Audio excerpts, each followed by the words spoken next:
In the year 3000, not much has changed, but humanity lives underwater after most of written and recorded history was wiped out. About 500 years from now, when all of the lost or misplaced nuclear weapons from over the years detonate simultaneously. Because of this, many treasures, wonders, and facts we know and love today will be lost, waiting to be rediscovered. As humanity recovers from this cataclysmic disaster over another 500-year period, it will slowly venture back to the surface world and outside the underwater safe zones, exploring the wonders it has lost and trying to piece back together its history.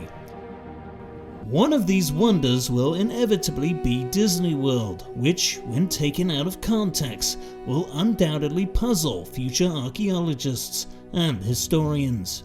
As the ancient ruins of the once magical kingdom are rediscovered in the heart of the hostile realm that used to be Florida, it will immediately become apparent that this was the center of a vast empire.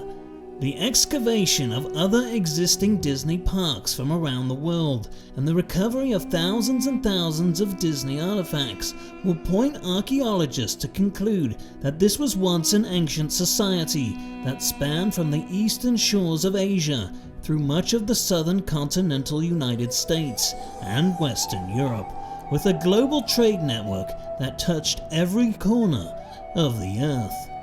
Scanning the ocean floors, treasure hunters will find the shipwrecks of massive cruisers that once made up Disney's mighty cruise line fleet, reaffirming to scholars that this Mouse Empire was a strong maritime power, which is why most of its castles are found near coastal regions.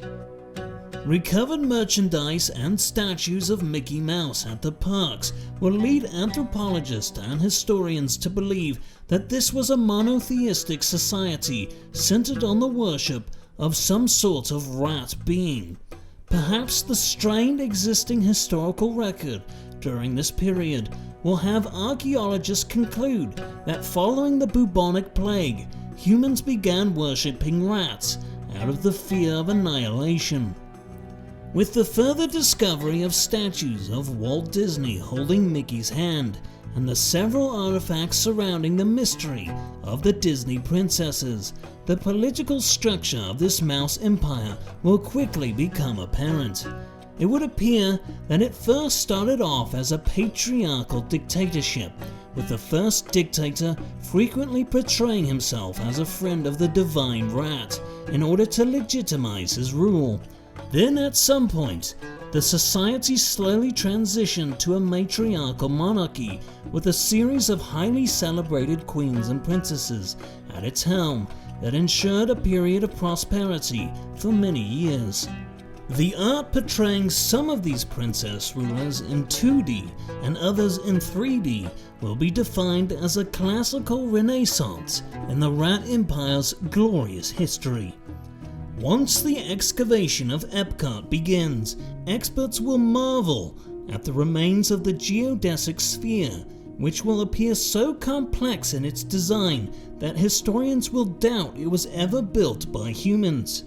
The nearby space-themed artifacts that used to be rides will lead archaeologists to conclude that the Epcot sphere was built by aliens as some sort of energy device powering the Rat Empire. The remnants of Animal Kingdom and the country pavilions in Epcot could only be used to conclude that these were tributes to the lands that the Rat Empire had conquered. The surviving parade floats will confirm that the capital of this Rat Empire often put on triumphs or military parades, sometimes daily, to celebrate their victories in battle. At the ancient ruins of Hollywood Studios, recovered stormtrooper armor and lightsabers will paint a picture of how the Rat Imperial Army was organized and how its superiority in space technology allowed it to conquer large swaths of the globe. Given no context to what Disney World was, and with the discovery of the lost relics of Disney art, ruins of the old stages, evidence of terraforming, the complex engineering, large concentrations of pools and bath remains, and the diversity of architecture and food. Future archaeologists will believe that this was the center of a global empire with an extremely rich culture. Perhaps the people of tomorrow will think of Disney World in the same way we think of ancient Greece and Rome to this day. A shout out to my patrons for selecting this video for the month.